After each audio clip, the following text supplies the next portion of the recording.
Today, I will be talking to you about happiness.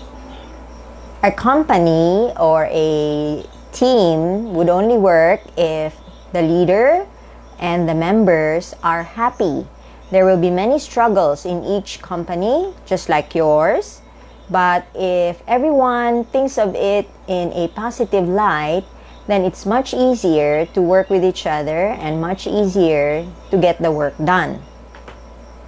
There are three schools of thought as to what makes a person happy. There's the school of thought wherein biological is the one that is given attention. The second is the psychological aspect.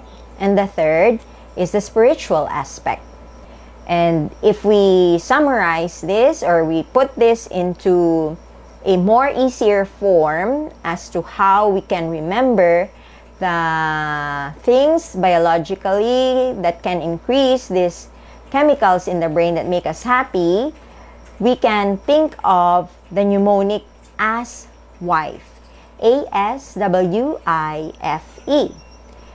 So A stands for accomplishments. So if we have been able to achieve something or finish something, or we learned something new, or we discovered something new that gives us a sense of accomplishment, then it increases your 4 chemicals in the brain that make you happy or makes your team happy.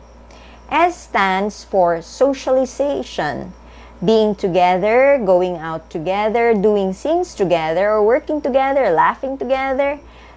These activities would increase your dose or the 4 chemicals that make you happy. W stands for water. Drinking water itself can already increase your 4 chemicals in the brain that make you happy. I stands for intimacy. So intimacy would be hugging, touching, having sex, but just make sure that it's between married couples or between you and your spouse alone. F stands for food, fruits and vegetables, and I have discussed that earlier on. And E stands for exercise. So if you do 10,000 steps a day or you involve yourself in sports at least 1 hour per day, or just simply exercising 1 hour per day, this would also help in increasing your 4 chemicals in the brain that helps you or increases your chance of becoming happy. The second school of thought would be the psychological aspect. So under the psychological aspect, this would be 3 kinds of happiness. So if you have a purpose, this would be your eudaimoc happiness.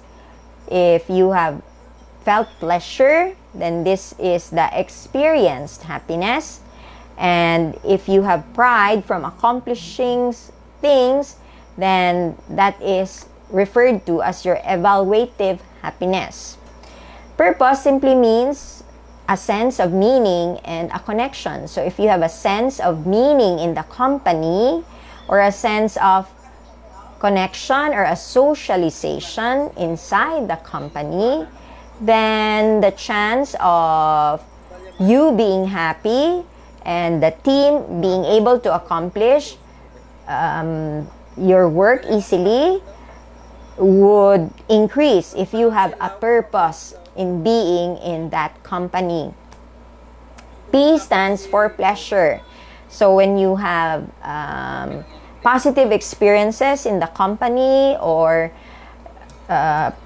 positive emotions are shared between teammates, it's easier to get the work done because all of you are happy. And the last one is pride.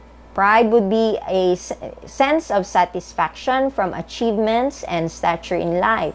So it would be good for the leaders in the company to give compliments to the members for a job well done, rather than bicker or say negative things about team members' work. The last one would be the spiritual. And personally, this is my favorite because I think it's the simplest. And a reference for this is the Holy Bible. I believe that Jesus' way of achieving happiness is the easiest and the best way. In the Holy Bible, he simply says, love God first, then love your neighbor as yourself. That's it. And it's also expounded in the Bible through the Decalogue or the Ten Commandments. So if we obey the Ten Commandments, that means we show God that He is our purpose. He is doing things for Him, gives us pleasure and a positive experience.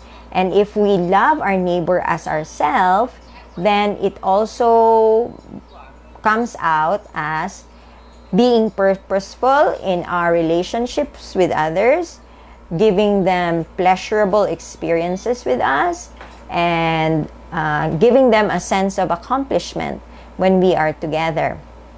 So may these three things, these three schools of thoughts about increasing the happiness in your company, bring you a satisfactory or an excellent experience in leadership. God bless.